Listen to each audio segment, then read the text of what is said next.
Mother-in-law shamed me on Facebook for being infertile, so I posted proof my husband is actually the one who can't have kids. He'd been lying to me for years. Hey, everyone. I, 29F, got married to my husband, 30M, 4 years ago, and we started trying for a baby about half a year back.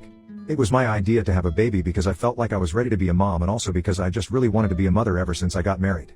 I love kids and I've always wanted to have a big, happy family of my own, so 3 years into the marriage just felt like the right time. My husband wanted to wait it out for a couple more years, but I convinced him that the timing was just right and waiting until later would lead to health complications for me eventually. So right now was an ideal time since we were both at a good place financially too, and he finally agreed after a couple of days.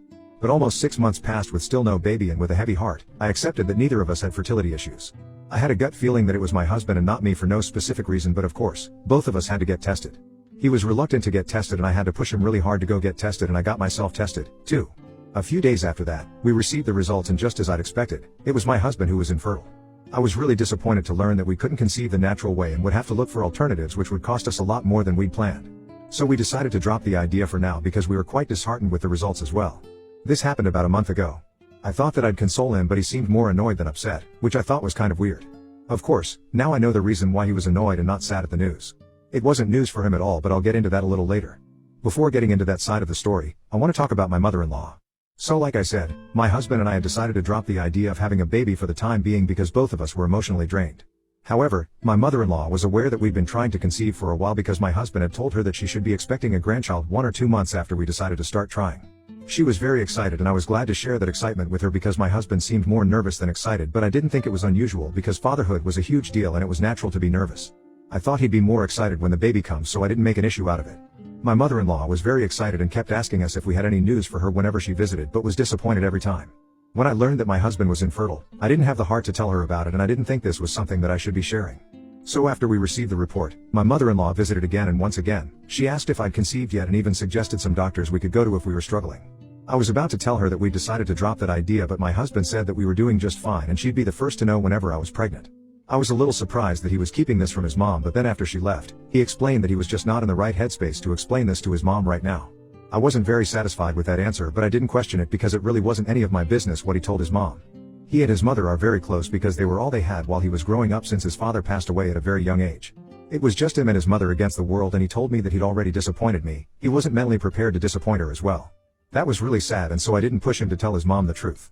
It did start bothering me though when she started texting me tips every day and would call me every third day to ask if I was pregnant yet and kept insisting that she take me to a medical professional. I was already upset that I wouldn't be a mother by the end of the year like I'd planned, and the last thing I needed was a reminder about it every other day when I was trying to move on from the disappointment.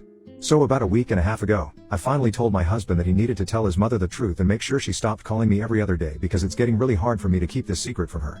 He agreed to tell her and the calls finally stopped. She stopped visiting, calling, or texting, and it was just radio silence from her end, which I thought was kind of strange. But I was going through a lot myself, so I didn't bother to reach out to her and told myself that she'd contact me whenever she was ready. I forgot about that for a while and tried to focus on my work to take my mind off of things, but unfortunately, I got a horrible reminder of everything that was happening in the form of a scathing Facebook post by my mother-in-law. About 5 days back, she posted how she regretted ever letting her son marry me. I'll just attach the text of the post here because I really don't have the energy to paraphrase it.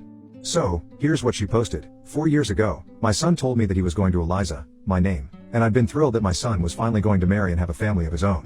I wished for his child to have a better childhood than he did, and I thought Eliza would be the one to help him have that. How wrong was I? This horrible woman tricked my son into marrying her, and now, she has the audacity to tell him that she won't be able to give us a child at all because she's infertile. She'd been leading us on for 4 entire bloody years. I can't believe that I ever let my son marry this disgusting woman who cares for nothing except for herself, her own feelings, and her own career. That's all.